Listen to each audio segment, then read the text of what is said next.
Place aux aventuriers sur Stéréo Chic. Vous écoutez Globetrotter sur Stéréo Chic. Podcast Globetrotter. Il voulait être astronaute, le voilà aventurier. On va partir à sa rencontre, il est actuellement à Bali et il va bientôt rencontrer un dragon. Je trouve que ça permet de planter le décor de façon originale. Bonjour Ulysse. Salut Gauthier, drôle de dragon en effet. Oui. Ulysse Lubin, vous le trouvez sur les réseaux, à peu près 300 000 personnes te suivent sur différentes plateformes. Faut dire qu'on a envie de te suivre parce que tu fais des trucs que les gens au quotidien font pas, tu le sais Ulysse. Ouais, c'est vrai que parfois je me lance dans des aventures un peu bizarres, un peu marrantes, mais c'est beaucoup plus rigolo que d'être derrière un ordi. Alors il y en a qui aiment bien, il y a des gens qui adorent être comptables, hein, tu sais. Ah oui, je parle pour moi en tout cas, parce qu'avant je faisais ça et ça me plaisait pas tant, donc j'ai décidé de changer un petit peu de vie. Tu es originaire d'Avignon, tu as 28 ans. Au lycée, t'étais pas très populaire, selon tes dires. Voilà, ça passait pas bien avec les copains. Ah, tu sais, j'avais un an d'avance, j'étais un peu plus petit que les autres, j'avais un peu moins de poils, tu vois, j'étais un peu moins stylé, et puis je sais pas, je manquais probablement un peu de confiance en moi, donc non, j'étais pas le mec cool, quoi. Tu fais des études de maths sup, à 22 ans tu es diplômé, mais tu voulais pas bosser pour quelqu'un, tu as préféré monter ta propre société, tu as monté une start-up. Malheureusement, elle n'a pas trouvé son modèle économique et ça s'est arrêté. Est-ce que tu penses que c'est une claque dans ta vie ? Ah ouais, quand tu mets 3 ans de ta vie, tu sais, c'est comme ton bébé, quoi. T'as ton entreprise. J'avais mis beaucoup d'énergie, beaucoup de temps, j'avais des employés, une équipe, etc. Et du jour au lendemain, tout s'arrête. Ça met une bonne torgnole et ça te pousse à te poser aussi les bonnes questions sur ok, qu'est-ce que tu vas faire maintenant, et ça m'a vraiment permis de faire un gros pas en arrière et de regarder ma vie et me dire ok, qui est-ce que tu veux devenir. Tu m'as dit que c'était carrément une crise identitaire, c'est sérieux. Ouais, mais c'est ça. Je pense que les gens se définissent beaucoup par leur fonction, par ce qu'ils font dans la vie. Et moi, mes potes étaient ingénieurs depuis 3 ans. Moi, j'avais jamais travaillé en tant que tel. Je me sentais pas ingénieur. Moi, je me sentais entrepreneur, mais j'avais pas de projet. Donc, un entrepreneur sans projet, il se cherche. Il sait plus vraiment qui il est. Donc, ouais, j'ai mis beaucoup de temps, beaucoup de réflexion, beaucoup d'introspection pour pouvoir me redéfinir une sorte d'objectif, un grand rêve, tu vois, à poursuivre. Et en l'occurrence, c'était tout simple, il était écrit dessus, tu t'appelles Ulysse, prénom prémonitoire, du coup tu es parti dans l'univers de l'aventure, tu t'es lancé des challenges, en l'occurrence directement le concept, 100 challenges à réaliser dans ma vie, tu en as fait à ce jour 44, et tu vis de tes aventures que tu partages avec les gens, c'est donc ton nouveau job en fait, aventurier. Ouais, on pourrait dire ça. Alors, mon job est très complexe. En fait, il n'existe pas parce que je suis payé pour aller vivre des aventures, mais parfois je donne des conférences, je vends aussi des produits sur mon site où je fais de la publicité ou des partenariats. Donc, mes sources de revenus sont très diverses. Donc, je pourrais pas vraiment mettre un mot sur mon métier, mais en tout cas, ce que je fais au quotidien, c'est de relever des challenges, de dépasser mes barrières mentales, d'apprendre à me connaître, d'explorer ma curiosité, puis de documenter tout ça sur YouTube, mon blog et les réseaux sociaux. Ulysse, dans les 44 déjà réalisés, est-ce que tu peux me donner celui qui t'a fait le plus triper ? Oh là là, ça c'est dur. Celui qui m'a fait le plus triper. Il y en a un que j'aime bien, j'en parle pas souvent, vas-y, je vais parler de celui-là. Quand j'étais au Mexique, j'ai déchiffré une ancienne stèle maya qui datait de plus de 1350 ans. Et pour la petite histoire, je suis allé à Chichén Itzá, donc c'est un site maya. Et là, donc, t'as la grande pyramide de Kukulkan, t'as des hiéroglyphes un peu partout. Et moi, je voyais ces inscriptions, je me disais, qu'est-ce que c'est que ça ? Donc, je rentre à la maison.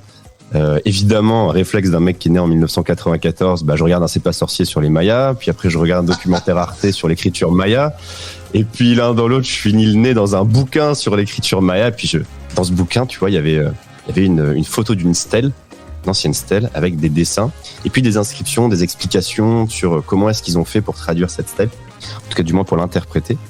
J'ai contacté les auteurs du livre pour leur dire les gars, est-ce que vous auriez pas une petite stèle en stock là qui n'a pas été traduite, et ils m'ont envoyé une photo et un dessin de la stèle numéro 3 de Piedras Negras, et moi je me suis retrouvé face à ça en me disant voilà, c'est ça mon prochain challenge. J'ai passé des semaines dans l'écriture maya, essayer d'apprendre à compter, à comprendre comment le calendrier fonctionnait pour déchiffrer ce qui s'était passé.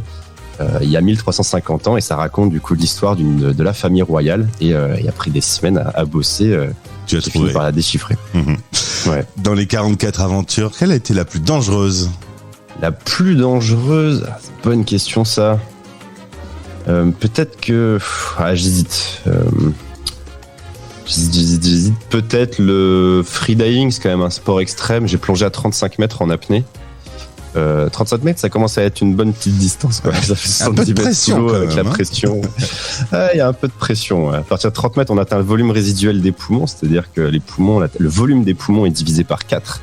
Et après, c'est une adaptation physiologique, tu vois, avec notamment des transferts sanguins de tes extrémités qui viennent remplir toutes les cavités dans tes poumons pour pas qu'ils explosent. Donc, ouais, ça a été un beau voyage en termes de connaissance de soi, à la limite de son corps, et j'ai beaucoup aimé ce challenge. Est-ce que tes aventures se font en musique? On est sur la radio des Français dans le monde. Est-ce que la musique est importante dans ton quotidien et dans tes aventures? Dans mon quotidien, moi, j'écris beaucoup. J'adore raconter mes aventures, et donc j'ai 1 milliard de playlists pour écrire. Donc j'écoute beaucoup de sons très chill. Et ensuite, un de mes petits kiffs quand je voyage, tu vois, c'est de prendre un moment pour moi, solo, et de partir le soir dans les villes. Donc, tu vois, c'est de nuit comme ça, je mets mon casque, et là, je me mets mes sons préférés, tu vois, je sais pas, l'album de L'Homme Pâle ou autre, et je marche comme ça, et je te promets, il n'y a pas une seule fois où ça m'a pas rendu heureux. Il n'y a pas une seule fois où je marche avec ces playlists le soir dans des pays étrangers où j'ai pas le smile, quoi. Tu écris, tu viens de le dire, tu écris beaucoup, tu adores ça, plusieurs heures par jour. Et là, tu es en train de rédiger un bouquin. Tu vas parler de tes aventures ou de ce que tu as ressenti de tes aventures? Je pense un peu tout, les aventures, les gens que je rencontre, les leçons aussi que j'apprends. Je pense que ce sera un mix un peu entre un récit d'aventure et du développement personnel. Et voilà, donc je prends mon temps, je suis pas du tout pressé. Je pense qu'il sera publié plutôt l'année prochaine, en fin d'année. Mais ouais, il y a tellement d'histoires, tu vois. Derrière chaque challenge, j'ai une histoire à raconter. Donc je pense que je ferai un break au numéro 50 pour vraiment me focaliser sur le livre. À 28 ans, tu parcours le monde, tu vis des trucs assez incroyables. Les photos qu'on voit sur tes réseaux sont magnifiques. Tu te sens pas un peu seul quand même? Je l'ai ressenti pas mal. C'est pour ça que j'ai mis beaucoup d'efforts en 2021 pour me créer une tribu de gens qui me ressemblent, qui sont à la fois entrepreneurs, créateurs de contenu, qui aiment voyager. Donc j'ai connecté avec beaucoup de gens. En 2022, mon objectif, c'était de la consolider, cette tribu, et en 2023, peut-être de l'installer. Donc je vais peut-être ralentir un petit peu, arrêter de voyager tout le temps et essayer de me trouver une sorte de petit lieu totem pour rassembler ces gens. Mais tu sais, même quand on voyage seul, on n'est jamais seul très longtemps. Et puis je reste libre, hein. Je peux revenir de temps en temps en France, voir mes amis, voir ma famille. Et donc parfois un petit peu, mais ça fait partie du jeu. Et puis c'est tellement incroyable que bon, faut bien qu'il y ait des côtés négatifs aussi. Est-ce que tes 50 prochaines aventures évoluent? Est-ce que entre ce que tu avais imaginé et ce que tu fais, ça change un peu finalement? Les projets changent? Ouais, carrément. Mes projets changent en même temps que moi j'évolue en fait en tant que personne, tu vois.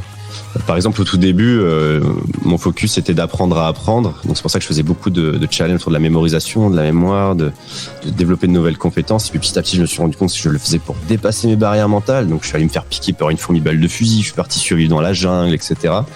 Et puis petit à petit, ça progresse, ça continue d'évoluer. Et je pense qu'à partir du challenge numéro 50, là, mon envie, c'est d'aller plus loin. Tu vois, c'est pas de m'arrêter sur des petits objectifs. Et donc, j'ai envie d'aller vivre des grandes expéditions. Et je pense que je vais faire évoluer mon concept, probablement après le challenge 50, pour aller vivre des expéditions de 100 jours. Par exemple, 100 jours chez les moines Shaolin, 100 jours avec les Inuits, 100 jours dans la jungle, 100 jours en Antarctique, que sais-je. Et raconter ces histoires, que ce soit en vidéo, dans des films, dans des livres. Voilà, ça me plairait beaucoup comme suite. Ulysse, pour terminer notre interview, le monde est de plus en plus compliqué, la planète s'agite, les gens, les peuples se détestent, on est dans un quotidien qui est quand même très sombre. C'est comment d'avoir une trentaine d'années aujourd'hui et d'avoir la possibilité de découvrir la beauté du monde et de vivre cette opposition entre des gens qui n'arrivent pas à se supporter et pourtant une magnifique planète? Tu vois, je pense que je dis souvent que le voyage élargit les œillères à travers lesquelles on observe le monde.